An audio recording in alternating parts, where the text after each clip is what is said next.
Family, and welcome back to Redefine the podcast. I am here with a friend of mine that we've been friends, or we've known each other, been friends since junior high. Yeah. Junior high, when I was young, prime, and slim. That's, like, I think when I was in junior high, that's when I thought I was big, and I was really small. Same here. I look back at those pictures, like, the things I do to get that body back. The things I would do. Everybody, I'm with my friend Miyoshi Smith. Hey, y'all. Business owner. Yes. How are you? I'm well. How are you? I'm good. I'm excited. I'm coming off of my high of my first episode being up. I listened in and it was amazing. Thank you. Good job. I'm so happy for you. It was a big deal. I was really nervous, but it did come out good. Thank you so much.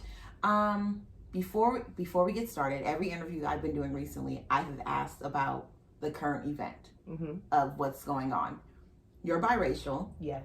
So how do you feel about that? Like, how do you feel about everything as a whole, but then being biracial? Like, how do you feel? Well, I feel like it's been a lot. Mm-hmm. It's been a lot. I feel like I've had a lot more anxiety lately. The fireworks just don't seem the same. They seem a lot more intense.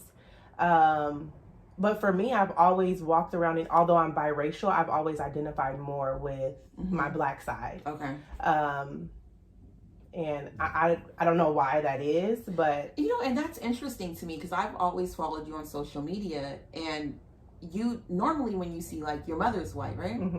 So normally I kind of identify with the side that your mother is. Mm-hmm. But you're always like, I've always noticed that. I'm like, oh, she Black. She's got good hair. Right, I just tell people I'm Black. That's what I am. Yeah. And I don't know what, because my mom is also mixed with Black. Oh. And you don't know that until she opens her mouth. Yes. So she looks white, but when she opens her mouth, then you realize, oh, this lady is not just white. Right. They used to call her Compton Carlotta. So oh, she didn't get that name for no reason. That's so cool, though. Yeah, but I definitely identify more with my Black side. And for me, it's just always been that old school one drop rule. Mm-hmm. So, I really don't. I'm not even really connected, unfortunately, with my white side of the family. I'm closer to that family, but I don't know.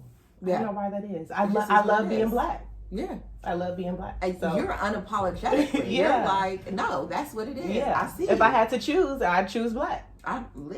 Hey. So I hear that. Yeah. You also have a son. Yes. So when you see the things that are going on, did you see the video on Instagram? I just saw it circulating within the last 24 hours. A little boy's outside playing basketball, it looked like, and the police starts to drive down the street, and he hides behind a truck. He's not doing anything. There's nothing going on. He just ends up hiding behind the truck because it's the police. I have not seen that video, actually. I had to unplug myself a little bit because I felt like I was getting too consumed and too attached. And it was starting to affect my reality. Right. Like my home life and my children. And at the end of the day, I still have to be okay for them. But I mean, I can understand why. Yeah. Even for me, like you said, I'm biracial and I have fair skin. So just looking at me, people don't know. A lot of people think that I'm Hispanic. I can get that. Yeah. So, I feel like as a biracial woman, I can only really speak for me, also have a privilege to a certain extent. And I'm aware of that. So it's always been like you're never, Black enough, but you're not white enough. Yeah. So, it's always kind of been like teetering on the fence of that. But I still get nervous if I'm pulled over. Man. I still, like slow down and kind of stay behind the police officer when I see my, car approaching. I still do those things because no matter what, I'm Black.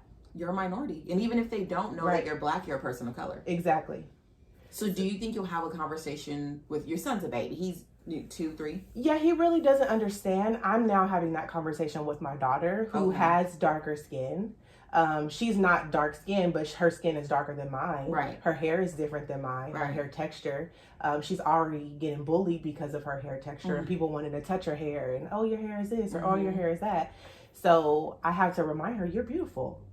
You know, like, people are mad because people paid to have your hair. Come on. So your hair is beautiful. Like, don't be ashamed. And now, after having those conversations for so long, and a lot of the pictures that you see on, you know, my social media, you'll see that she loves to wear her natural hair. She loves that. And I personally don't like it because it's a little hard to maintain. Right. Combing it out every night, you know, it's a little bit hard sometimes. Right. But I want her to feel comfortable with that. To embrace it. Yeah, she's been asking me, like, can I straighten my hair because such and such has their hair straightened? I'm like, oh, no. Yeah. We're going to make sure that you love who you are. And then we can talk about, you know, straightening your hair and doing those things when you get a little bit older. That. I had to, earlier in the school year, I had to send a message to Danny's teacher saying, my daughter is not a doll. Please help her advocate for herself on not allowing other kids to touch her hair. 1 second. But we are back. We are back in full action.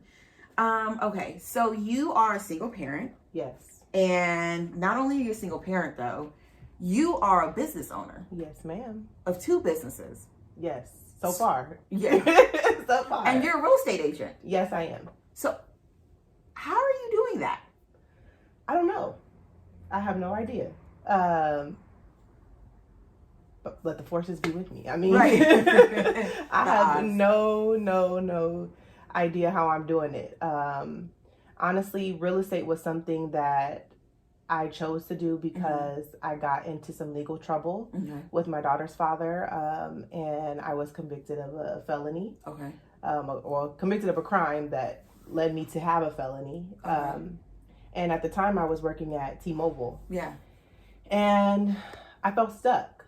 I felt like, what am I going to do now? You know, at the time, I think I was 25, 26. You were young. I was young, and just got caught up and loved the wrong person, I guess. And I won't even say I loved the wrong person. I just loved someone. Right. You know, I was in love and naive. I didn't grow up in the streets. Right. I had a very good life. So I was a little naive to the game being played. The game being played and just the trouble that I could get in, really. Right. By playing the game. So do you feel like, did you guys, once you got convicted, once everything happened, did you ever go back to him and be like, fuck you? Like, you know, like, what was that conversation like? Like, you knew. He knew all along. He definitely baited me. And I tell people all the time that he trapped me because, you know, usually the women trap the men. Yes. I always tell people that, and it's in a joking way, but also it stems from some truth.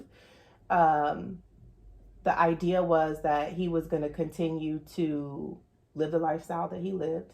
I would go to school. I would finish school. He would take care of me because by the time I found out how far he was in it, I was already knee deep in it with him. Right. And I was pregnant. So it was just like, what am I going to do? You know, I was failing college.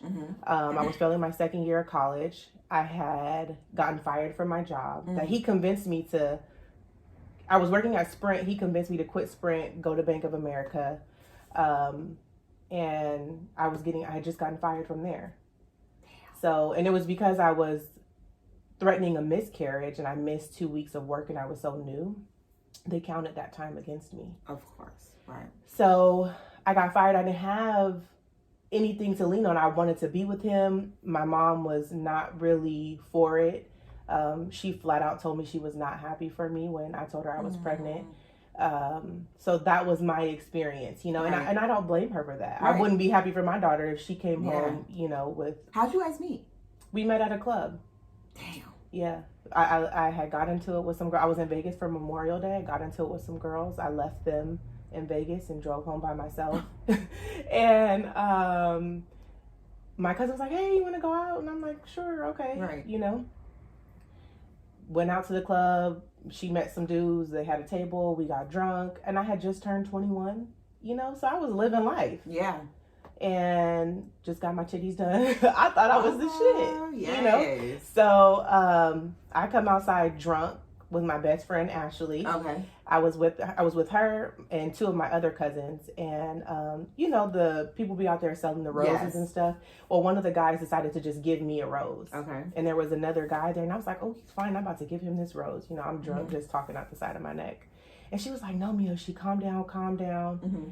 And I hear a guy honk a horn.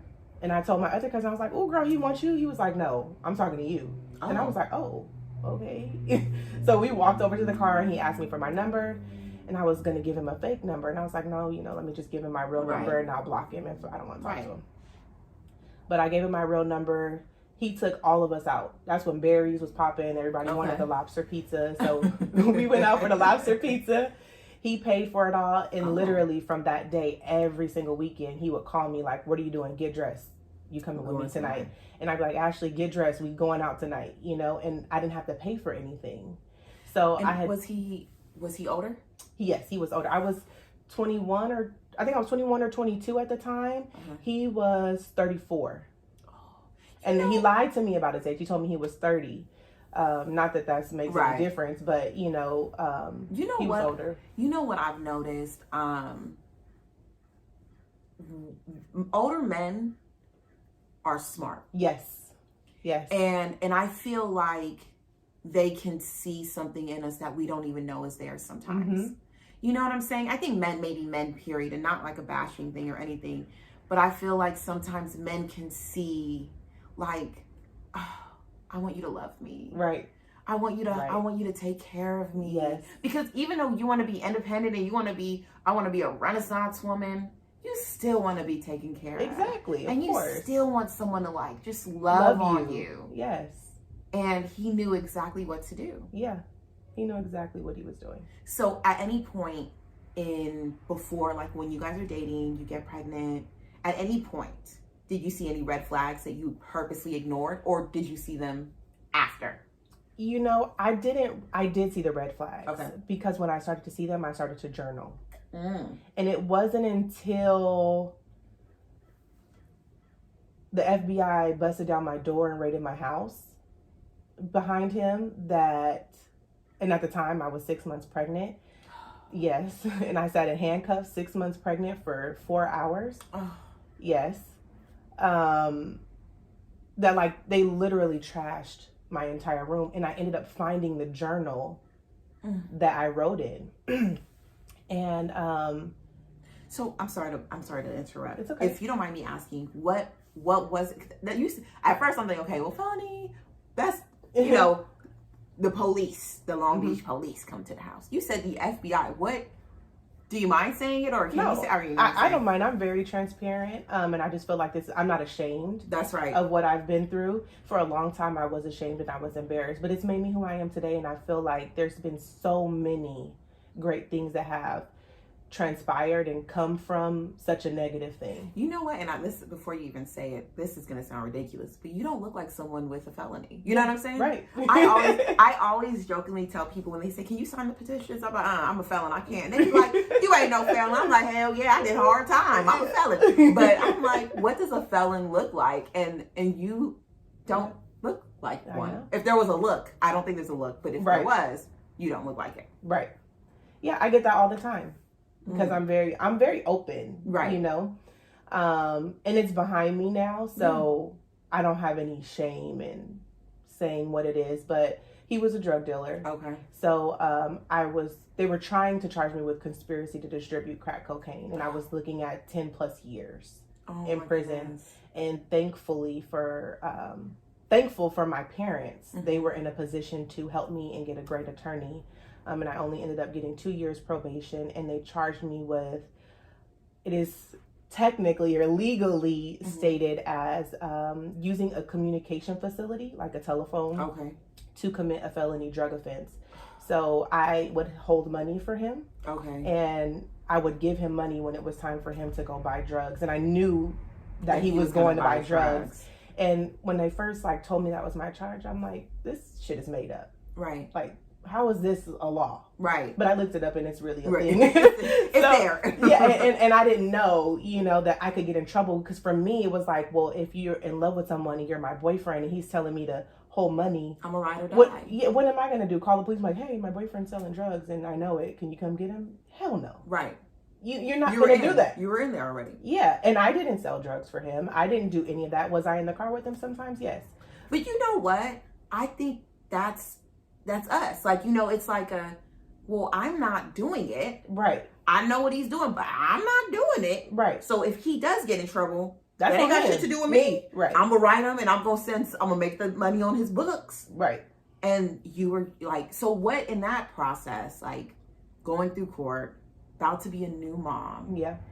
Let me go back as well. I would see you on social media and stuff. I would have never known. Yeah, no. I would have never known. Because, I mean, I didn't want anybody to know. Right. When they raided my house, they didn't find anything. I had a couple of his cars and, I had gotten all his clothes. And my mom and I were, going through his things to organize everything because he was arrested. He was already in jail. Yes. So I got a phone call. He was actually supposed to come to my house and spend the night. And I got a phone call from his friend and was like, you need to get up and go to his house because this house just got raided. And I'm like, I'm freaking out. I mean, this going back and telling the story is just so many different pieces. So I hope you can follow along. Yeah. But basically the apartment that he and I lived in at the time,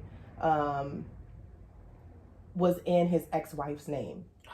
Yes. Did you even know he was married? I knew he was married. At that point I knew. Okay. But that's a whole other story. Yeah. Yes.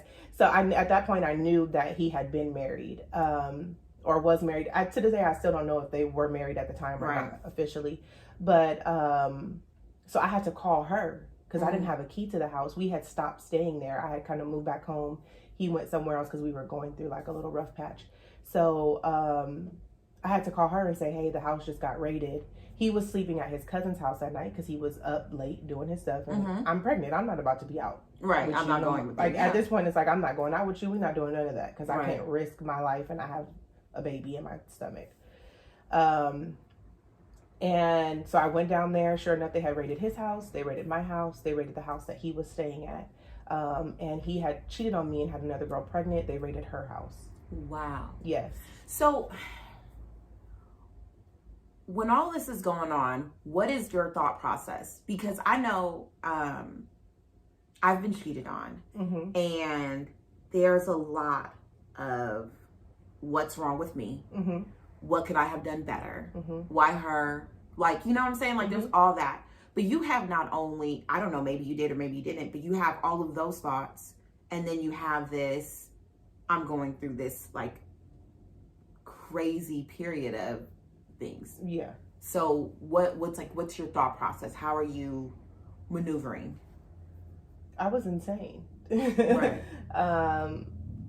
Because I knew that he was cheating on me. But I didn't have any, I felt like at the time I didn't have a leg to stand on because I was with him. That damaged a relationship that I had with my mom. At the time I was not in a good place with my father. So it was, I just feel like I only depended on him. Yeah, I felt stuck. And he took care of me. So, I mean, it was just kind of like, this is the name of the game. So, do you think now, I'm assuming you have 2 businesses, you have a real estate license, you have a Airbnb. Well, not anymore because Las Vegas shut me down. Oh, okay. Las Vegas. But you have a rental property. So do you feel like you've put yourself in a position to never need to be? Absolutely. Yeah. Absolutely. It doesn't feel good to me to depend on anyone because to a certain extent, I still depend on my mom. Right. And I don't like that. Right. So I'm really putting myself in position so that I don't have to do that. My mom has given me tools and resources so that if something happened to my parents, I'm good. I'm confident in who I am and my ability. But she's there and alive and well. Right. Thank God. And why not use my resource if I can? Like, I'm a firm believer in work smarter, not harder. Mm-hmm. And if I can live at home with my mom so that I can, you know, set a solid foundation for myself and my children, that's what I'm going to do. I'm not going to go out and, you know, try to live beyond my means just to say that I can. Right. You know, I'm going to stack up some money, buy another house, and get some more businesses, because at this point, for me, I don't want to work for anyone. Right. I don't want my kids to work for anyone. That's generational wealth. Yes. I want them, even if they don't want to do what I'm doing, you know, I want to teach them that what it means to have a profit and loss statement, what it means to, you know, make revenue, what your net profit is, your return on your investment. You know, I want them to know these things. That is so amazing, because, and I literally just had this conversation with David yesterday. I didn't get my first credit card till a year ago. And I don't know any like business stuff. Mm-hmm. I'm just trying to like figure all of these things out. But one thing that I've been learning and I'm teaching myself is that I want to be self-sufficient. Yes. Like, I want to be self-sufficient. How I get there? Right. I'm still figuring it out. But I have David that's in my life, and he'll give me the world if he can, mm-hmm. you know. But him giving me the world comes with sometimes some downfalls, right? You know, and because it's his world, he can always take it anytime he wants. Mm-hmm. He can take it back, and I'm afraid of that. I never want to be in a position again to not have my own. Right. And you're like setting it up so your kids and you like. That'll never be a thing again. Right. I don't want it to be. Absolutely not. And I think that's why I've been single for so long. Mm-hmm. Because now I have become so in control of my life mm-hmm. that I don't know how to relinquish control to somebody else. And a lot of it has to do with trust. Yes. You know? And not that I don't trust the person. I just don't trust where you're leading me. Yeah. Especially if I don't see that you have a vision for yourself. Like, that's a problem. Following is hard. Yes, it's very hard. And leading is hard. And I don't follow direction very well. Okay. So, you know, even when I'm looking at my navigation, if I know a faster way, I'm going to take it. Right. And sometimes I'm not mad. Like, shit, I should have went the other way. I should have listened. Went the other way. You know, but it's hard to do that in life.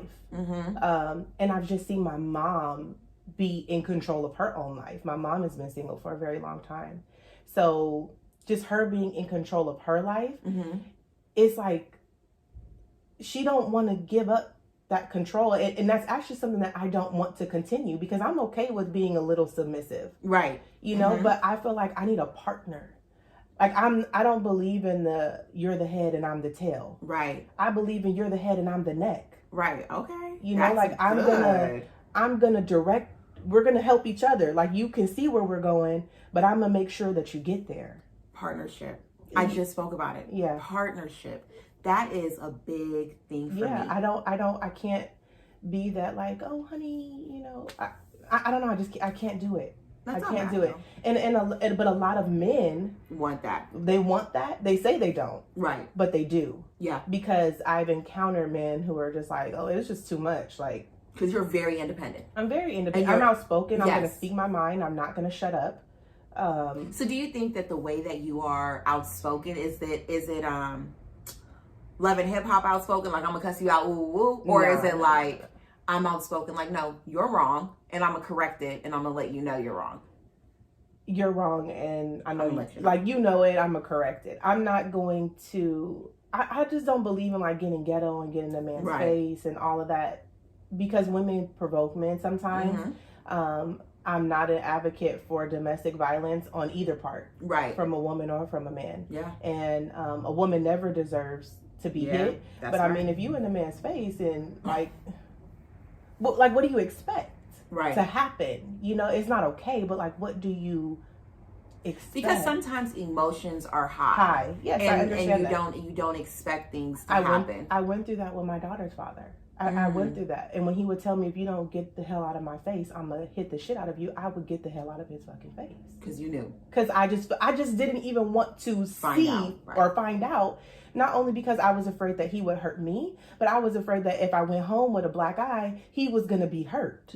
Right. And, like my parents, they're not going to let that fly. Right. And I can't lose my parents. Right. So I was just like, you know what? I'm going to just go ahead and move out your way.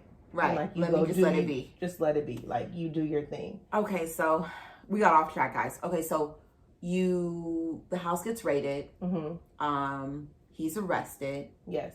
And then not long after that, your place is raided. And 2 weeks later, my place was raided. Damn. Element of surprise. Yeah. So I was visiting him in jail at the time. And so I guess the phone conversations are recorded. I said something that they took another way or misinterpreted, and they ended up coming to raid my house. So that happened, and obviously I didn't go to jail or anything like that.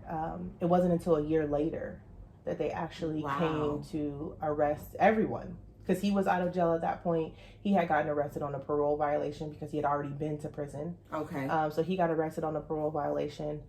He did 6 months, and then he was out at that time. The girl that he cheated on me with, he was with her and their daughter. He took me to court for custody. We were going through so many things with our own child. And then a year later, they came to arrest me. Wow. So what was his response to you? I'm sorry.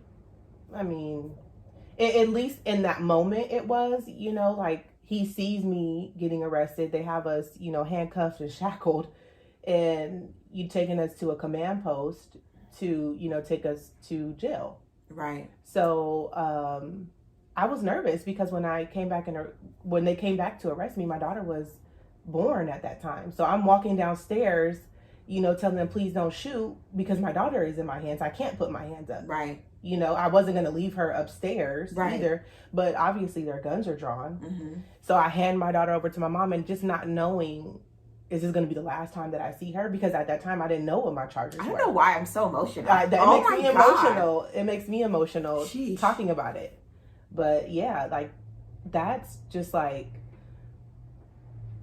I still to this day can't describe the feeling of like handing your child to your parent and not knowing, if am I going to see you again? Because at that point, you don't know what you're getting arrested for. You don't know. Exactly. I just felt in my heart like, this is it. Yes. This is it. So were you, how much did you serve time? Did you? No. Thank goodness. Like I said, thank you to my parents. Thank you. I could never, ever, ever repay them for what they went through to make sure that didn't happen. My dad made sure that I had a great attorney, and I ended up only getting 2 years probation. I was bailed out the same day, so I was only in jail. Yeah. I was only like sitting in a cell for like 12 hours, so it's not like I did any hard time or anything like that. Thinking though. Yes. That thinking is the hard time, right? The thought process of what's going on. Yeah. So not,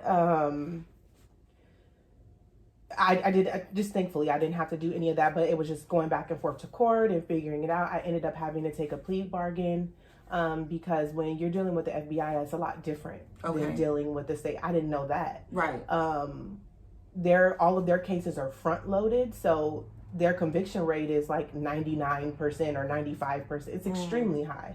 There's no way that you're getting indicted by the FBI and you're not doing some time, or you're going to trial, unless you absolutely didn't do it. But they hold a whole trial before a grand jury to prove that you can be convicted, that they have enough evidence to convict you. That's scary. Right. So I ended up just taking a plea bargain, and it makes me emotional and it makes me sad because that's what a lot of people do. And I had the resources. My parents had the money. So imagine all the people that don't have it, who have public defenders or appointed attorneys, that are doing it for free, and who have millions of cases sitting on their desk. They're not getting the individual time that they deserve, So thankfully I had that. I was only I pled guilty to a lesser charge, obviously. And then you have to like go through this interview process, and they determine whether or not, like, basically they determine how much time you should get. Okay. So they determined that I should get 2 years probation. Even the prosecutor on the day of my sentencing said that, this was just a deviated circumstance or deviated path in her life, and we don't even think that she will be before the court again. At this point, we're just doing our job. Right. And it's unfortunate that she had to be collateral damage. That she had to be a part of this. Yes. So even like the prosecutor has something positive to say. So the judge granted, 2 years probation, which I didn't even complete that. The probation officer was like, "You're fine. You're fine. You're gonna." They let me off a year early. That's good. Yeah. And so the relationship now with your daughter's father? Well, he's now deceased. So there is no relationship. But before then, it was hard times then. I mean, obviously I didn't want anything to do with him. Right. After that, you're like, no. Yeah. So I was just like, I'm not going to, I won't make this mistake again. Right. I've learned my lesson. Learned. So, yeah, and as much as I still loved him, because it was hard, like it literally went from us, like me going to visit him in jail, anticipating him coming home for 6 months, to not talking to him ever again. Like I talked to him the night before, and then I got an attorney who was like, you can't talk to him anymore. So I stopped talking to him. So how was it when he passed away? I was pregnant with my son. Okay. At the time. How old is Nash? 4. He's 4. Oh, okay. Yeah, he's 4. Sometimes you forget. Right. When you got 2 of them and it happened. Yeah, but he's 4. And so I was pregnant with my son at the time. And it's funny because Zoe, her dad had just taken me to court for 50-50 custody of her. And there was just a lot of things that were being said about him. And his reason or not his reason, but the reason why he got out so early. Right. There were just a lot of things being said, and I was just like, look, I don't care about any of that. I don't care about any of that, but I don't want my daughter involved a part with any of that. Like you chose to live a lifestyle, and at some point I chose to live it with you, but I'm going to decide to do better for her. So I don't want her to be collateral damage the way that I was. And I used to have nightmares about like her being with him, and like, what if his car gets shot up? What if this happens? What if that happens? And I told my mom, I said, if he gets 50-50 custody, I'm going to fall off the face of the earth. Like, I'm moving. Right. I'm not going to live here. That's not going to happen. He needs to have supervised visitation and needs to be in an area that I'm familiar with. And that's what happened. But the judge was like, oh, I think he's a great person. And of course. I was like, Sir. I just gave you his whole rap sheet. What do you mean? Sir, I can tell you. Yeah. So he had granted 8 weeks of supervised visits. And I told my mom, I just felt it in my gut. I was like, he's not going to last all 8 weeks. I said, I don't know what's going to happen. He's either going to go back to jail or he's going to die. And 4 weeks into it, he passed. Oh, goodness. Yeah. And so when you look, well, first of all, losing somebody that you love is insane. Yeah. I lost Tara, I don't know how many years ago, 2012. She died by suicide. And it's undescribable. Right. It's undescribable, that pain that you feel. And it's every year since then I've cried for Tara on her birthday. Every year I've cried for her on the anniversary. Every year. And I only spent 3 years of my life with her. And 3 years feels like a long time. Right. I cannot imagine as a mother knowing that at some point Zoe is going to be like, all right, what's going on? Right. Have you had that conversation in your head yet? Yes, I actually just recently, he died in 2015, and maybe just a month ago, I actually told her how it happened, because for a long time she asked, and I was just like, it was his time to go. Some people are called back to heaven earlier than others, and it was just his time. Right. And that's just the story that I had given her, because she's so young and innocent, Yeah.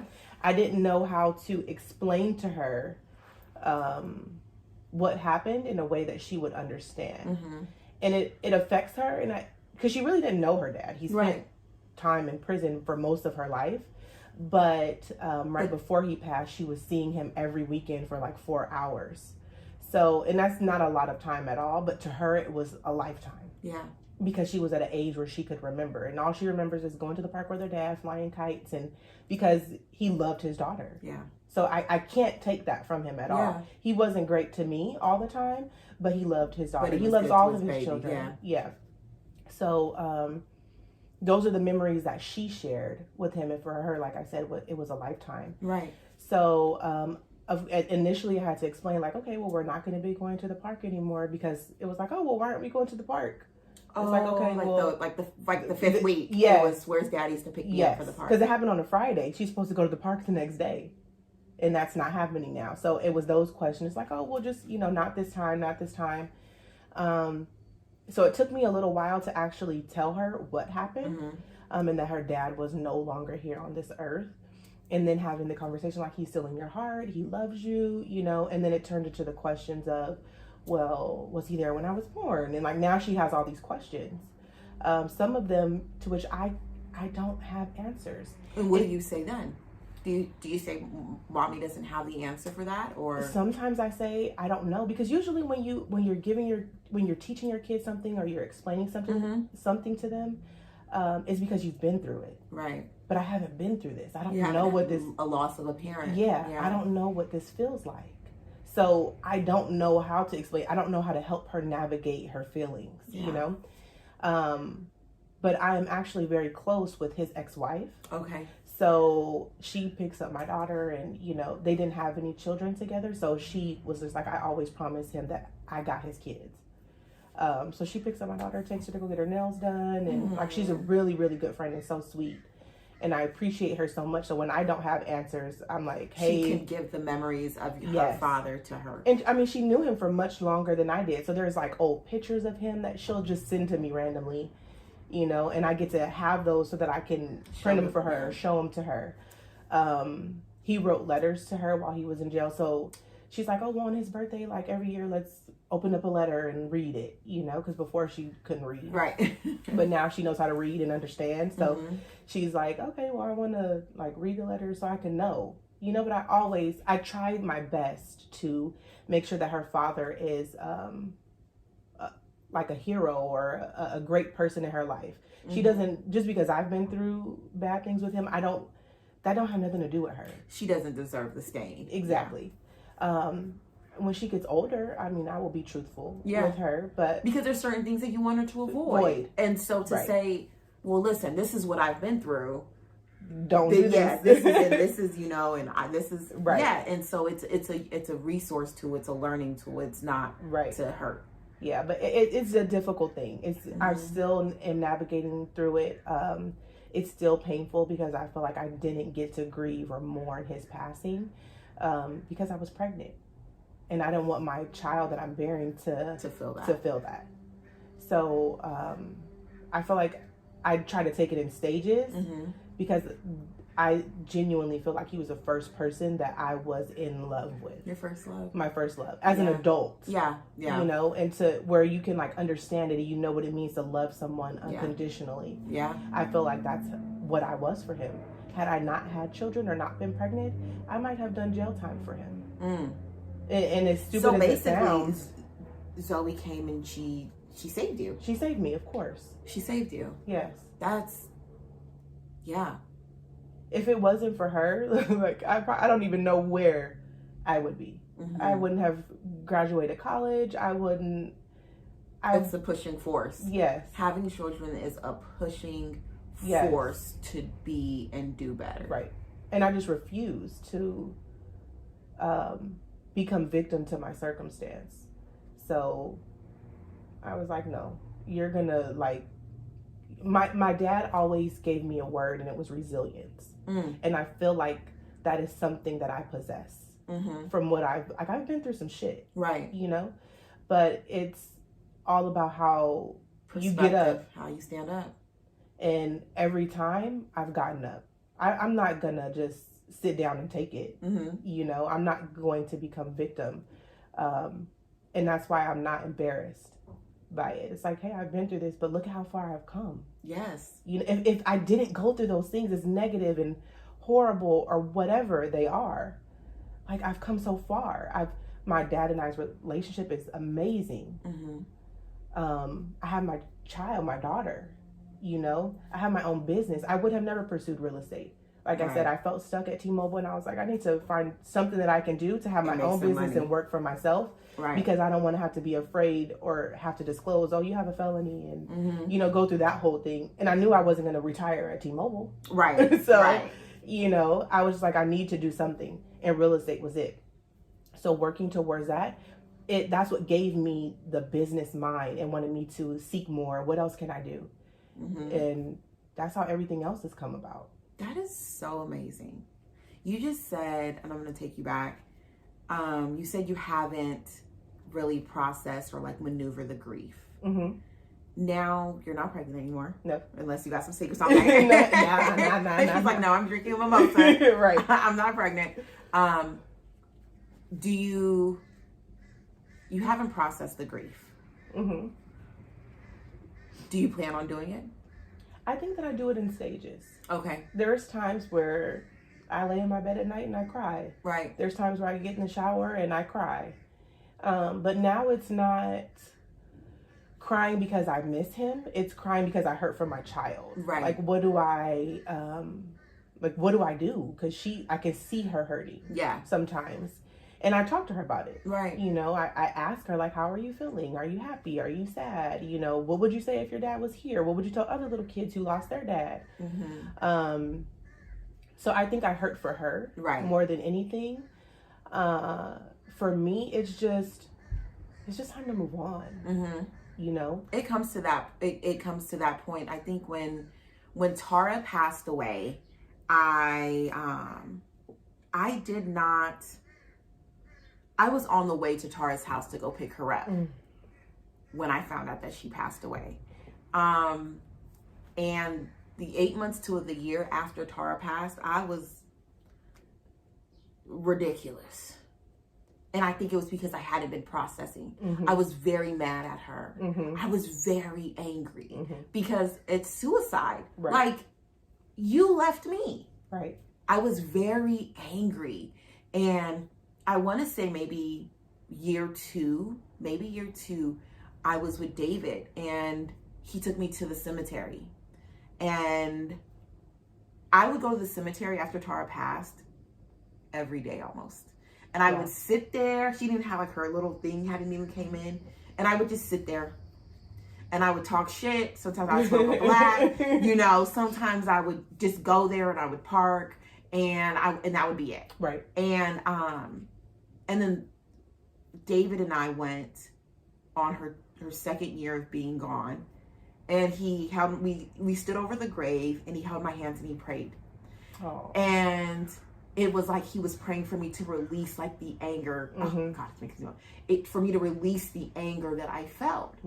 And once I was able to release the anger that I felt from her passing away, all the other steps, like all the other stages of grief started. And I like when I hear when people like have lost someone that they love or they have a close connection to, I feel like, oh, you know what I went through.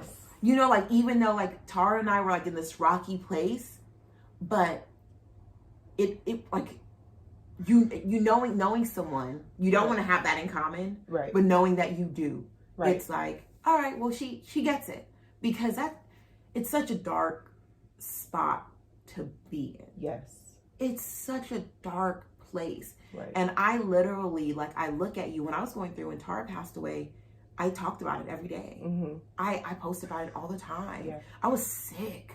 My hair started falling out. I started wearing wigs. I had bald spots. Like, the skinniest I ever was in my life. Like, I was a mess. And then I look at people like you that I didn't even know. That I didn't even know that you went through that. And it's like a testament of your strength. Like, that's amazing. Thank you. I appreciate that. That's fucking like for real. Like, that's amazing, because I don't know how you did it. I don't either. You know, that's God. Like, I don't know how you did it, and you're still doing like such great things. Right. That's amazing. Thank you. I appreciate it. When you think about, like, when you think of yourself, like, what do you think? Like, you be thinking, like, yeah, I'm that bitch. Like, I got this. Like, what do you Sometimes think? it's just like, I ask myself, like, how are you getting through? Mm-hmm. How did you get through? And it's really not until I speak to it with someone else that I'm like, damn, you went through some shit. Yeah. You know, when I was finally becoming open with discussing this with people, I had met a guy, and we were dating for a little bit, and I started telling him, we had gotten closer, and I started talking to him about what I had been through. And he was like, you talk about it like it wasn't you, like you're telling someone else's story. And I didn't realize that. And I still feel like I do that today. Yeah. But that's how I am able to detach a little bit, because if I don't, then it makes me extremely emotional. I want to get to the place where I can talk about it and not be emotional. Yeah. Because I still feel strong, but I'm also just a crybaby too. Me too. I cry about everything. So, I think that's the good part. Like, I feel like in the world we live in today, we always, like, because we cry. Right. Let me say me. Because I cry, I tell people, oh, well, I'm just a crybaby. But it's like, I'm like putting a Band-Aid over it for somebody else. Because I know I fucking cry a lot. Right. I am a ball of emotions, but I feel like people should see that, because it doesn't take away from your strength, right? Like, you're still very strong, you're still very outspoken, right, but you cry. Yeah. And that's, it's proof that you're feeling, it's proof that you're living. Right. I don't know, I don't think it's a bad thing. I wish I didn't cry as much. I know, me too. Me too. I agree. Because, I mean, as a kid, I would have, my stomach hurts, I gotta go to the nurse. So I would cry calling my mom, telling her I'm sick. You know, it's like, girl, you sick.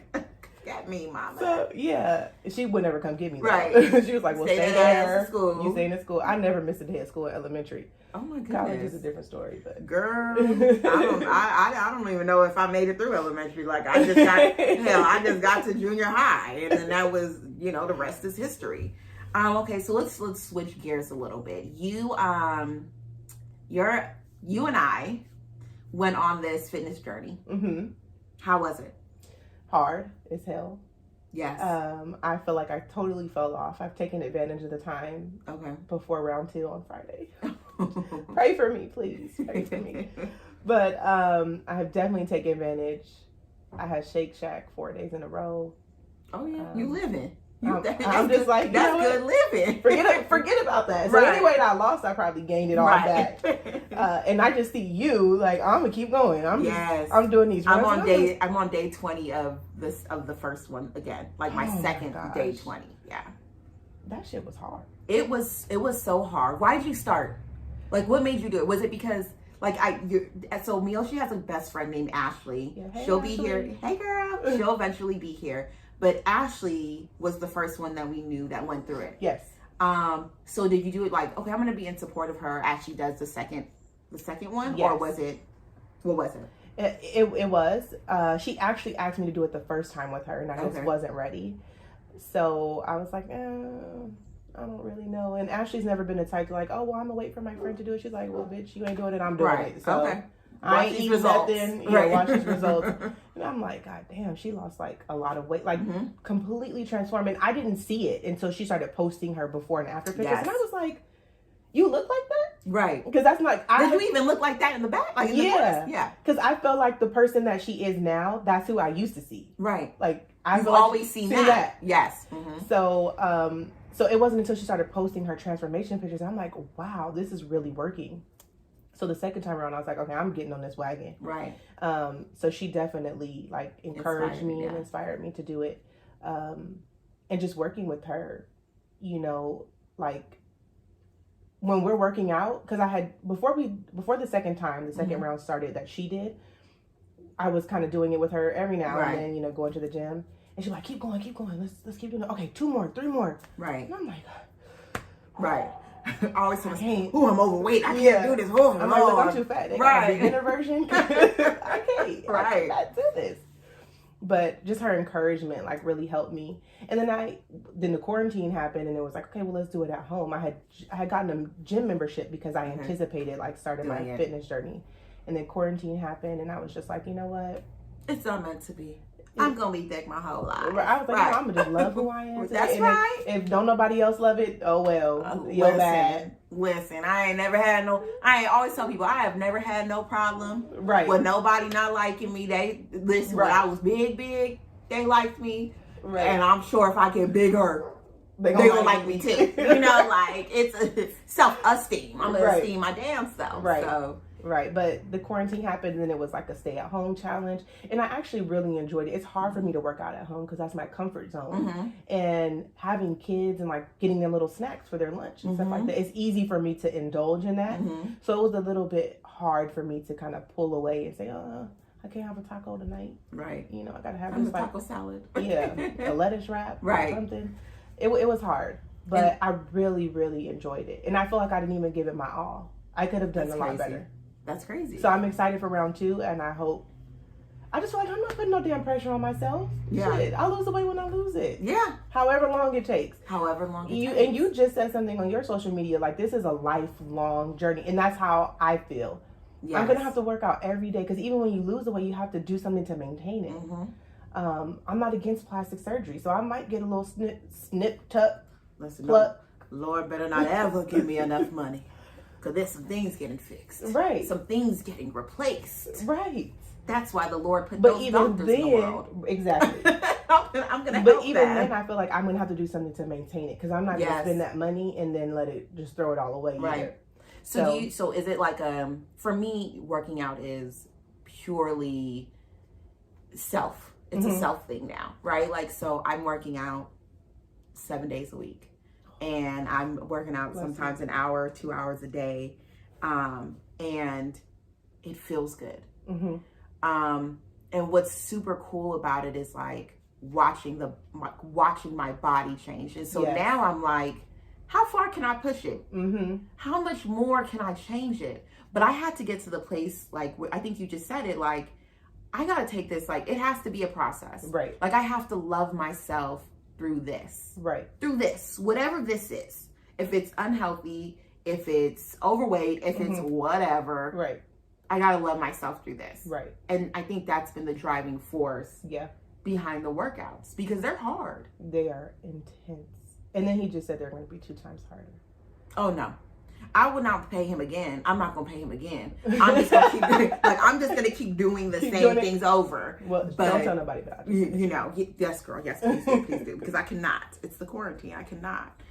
Oh my goodness, yeah. So working out it's been real, but I feel like it's a self-love thing that I've been doing. Yes, definitely. I feel like that's what helped me. I was eager to like get up, and it just felt good to like accomplish something. I didn't like it while I was doing it, but the way I felt after was like liberating. Yes. And I enjoyed that feeling. Yes. It just doesn't last long enough for me to hold on to it. So I got to work on that part. Like, okay, like let's stay in this space. Yeah. Because I feel liberated, and I'm like, oh, but there's a brownie in the kitchen. You know what? And I have started like where I won't eat no sweets, but excuse me, I'm drinking champagne, guys. I have stopped like telling myself, no, you can't have that cookie. No, you can't have that brownie. Okay, moderation. Right. So half the cookie, or eat half of the brownie, or eat the whole cookie, but don't eat 3 more after that. Right. And I'm learning that, and that's like a self-monitoring thing. You know, it's I don't know what it is. I just feel like lots of women have that struggle, and I feel like social media is making it hard. Oh, yes. Absolutely. Social media is making it hard because well, for me, I look at women on social media and I'm like, oh my God, her stomach is flat, her booty is big, her titties are sitting up, like, she popping. Right. And I mean, unfortunately, they paid to get them that way. Yeah. You know, like it's not always natural. Sometimes it is. Yeah. And there's some women who just have those awesome genetics, and that's amazing. But there's, you know, other women who just have a little coin. And I was explaining to Ashley that I really enjoy the workout. However, it's like We're in Long Beach, guys, and there's always something going on. Literally. I'm like, well, who's she yelling at? Yeah, I don't know if she's selling tamales or... Oh, never mind. She cussing somebody out, y'all. Yeah, she cussing somebody out. Okay. We'll pray for her. Yes. But I was telling Ashley that it's unfortunate, or I don't want to say unfortunate, I don't want to use that word, but some women are joining this challenge anticipating that their bodies are going to look like those women. And that's not the case. Right. Because some of those women, if not all of those women, paid for that. They're maintaining it through his challenge. You know, I when I did it, I did not follow the page that you used to. I didn't even submit any pictures or anything because to me it was, if I do it for money, I do it for money and I get the money, I'm gonna stop. Right. I got it. But if I do it for lifestyle, if I do it because my father is a diabetic and my mother has high blood pressure, and I'm gonna stick to it. Right. And so when I finished my results and I went and I looked, I said, hell, well, good thing I didn't come look at these people. Right. Because I would have felt like I didn't accomplish anything. And in those workouts and changing my eating habits were they changed my body. Right. I lost at least 10 pounds. Yeah. At least. Yeah. At least. And it was just, whew, it was hard though. Right. It was hard. Same here. I gained them all back. That's okay. That means you just got I'm more. not even mad at it. That just means you got more cushion. You've been living good. I've been eating good. That's right. That's what we're supposed to be doing. I can't wait till they open somewhere up. Like I can go sit. Well, I think they open stuff up, right? Yeah, they have. I can't wait to find dine eat a nice steak. Oh, I don't like steak anymore. I don't eat meat anymore. So really, I don't. You know, I just can't give it up. I may be able to like, okay, this time I won't have meat, but for a couple days, but not forever. Yeah, I've given up meat. I'll have I'll have fish. I love like vegan food and vegetarian stuff, and if it's made right. But I haven't ate meat in, I don't know, I think I'm on like, I don't know, 2 months almost. Oh wow, it's crazy. Yeah, you know, you're the second person that I know that's like just recently started that. I can't do it. It's not for me. I can't do it. All right, so as we get ready to end, I want you to be, every time I end, I have whoever I'm talking to talk about 3 things, 3 tips, 3 quotes, 3 whatever that you want people to remember, that you want to speak to them, their spirits, you want to plant a seed, that you want to whatever it is that you want to say. 3 things. I think you know what? Mental note. I need to start telling people that they have to do the 3 things before they get here, so they can have them in their mind. In their brain. Yeah, because sometimes people are like, I need some think time. Like, how you just gonna spring that up on me? But you deep, so I know you got it. I hope. Okay, yeah. Oh, my 3 things there. Yeah. Shit, maybe I don't have it. So 3 things that you would tell your kids. 3 things you would tell like a friend if they're going through it. If it be look for the red flags. Ooh. Don't ignore them. You know what I'm saying? 3 things. Trust your instincts. Be resilient. I feel like that is such a powerful word. And whether you think you can or whether you think you can't, you're right. And I forget who that quote's by, but that is a quote. I forget who it is. But what does that quote mean to you? It just means that if you believe you can't do something, then you can't do it. Right. But if you believe that you can do it, you can. I love the law of attraction. That's what I believe in. And I believe that the energy that you put out is the same energy that you will receive. And it's not up to you to understand or to figure out how you're going to get where you want to go. Just believe that you're going to get there. That's a word. That's good. Thank you. Yes, that's good. I don't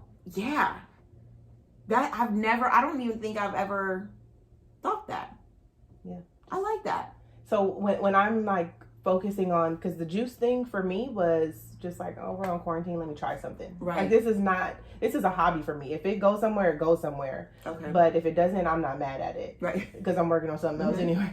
But I'm really not mad at it, but I just feel like I'm gonna just keep trying. I don't know how, even from the story that, you know, we just got done discussing, I don't know how I got to sit in this chair today. Right. Like, looking back, I'm like, damn, how did you do that? I don't know how. And that's why I've learned to understand that it's not up to me to figure out how. It don't matter what it looks like, get in there. Just keep going. Just keep going. Just keep swimming, like Dory says. Exactly. I just told you that. Just keep swimming. And one more thing. You have a business. Have you started? Look, tell them about it before we leave. I'm sorry. Which one? Your juice, because Oh, yes. You have a jumper place too, right? Yes, I do. I have an indoor playground for kids. But you guys are closed, unfortunately. We're closed, unfortunately. Hopefully, I'm trying to open up by July 1st. Okay. If we're going to decide to keep the business. We're debating on what we want to do. Who are you in business with? My mom. That's so dope. Yeah, she's the reason why I'm able to do the things that I do. Yeah. Her and my dad. I can't not give him credit because he helps a lot as well. That's good. But the juicing was something that I just started, you know. It's called Black Label Juice Co. You can find me on Instagram at blacklabel.juiceco. And we sell 100% cold pressed juices. And it's 100% juice, fruits and vegetables, healthy stuff. Yes, girl. So come on. And she brought me a free sample, y'all. So yeah, she gotta try it. I'm gonna drink it, and I'm gonna wait till she leaves. I don't like it, and I don't like it. No, girl, you better tell me like, oh, this is nasty. But I promise you won't. It's not good. Like that. That one is real. That's my favorite one. Yes. See, and you thought about me because you knew. Yes. You knew. All right, y'all. Well, thank you so much. I appreciate you for coming. Thank you for having me. I'm honored. Of course. I'm literally, I have to bring Ashley, and I have to bring you guys together. Oh, yes. Because that's gonna be a turn up. Yes. Well, let me tell you why. Before we finish, one thing that I do want to discuss is like friendships. Okay. And you guys, I remember when you guys went through, and I remember when you guys reconnected, and I've seen you guys now. Yes. And that's sisterhood. Yes. It's not even friendship anymore. No. It's sisterhood. Yes. And I love that. Like, I love that. I don't feel like there's enough things being shown that, like, Black women get along. Right. And we ride for each other. Right. It's not tearing down. It's not no competition. Right. Everybody can win. Everybody can eat. And you guys have that. Yeah, we went through a rough time. We weren't friends for a few years. I know, I remember. And honestly, when we started being friends again, it just like we picked up where we left off. And that's forgiveness. Yes. Oh, yes. That's forgiveness. And so it's important for me. So at some point, you guys will be coming back because that's something that I want to push to because friendships are hard. They are. They're just like relationships. Man. You got to maintain them, and you got to have trust. Everything that you need for it is a relationship, right? You know. Oh, so man. I can't wait. Well, thank you again. Thank you, everybody. This is Deanna McCoy. Oh, D McCoy, Deanna, whatever. I cannot wait to grow, learn, and redefine who we are together. Bye, guys. Awesome. Yay! That was good. It was. That was super good.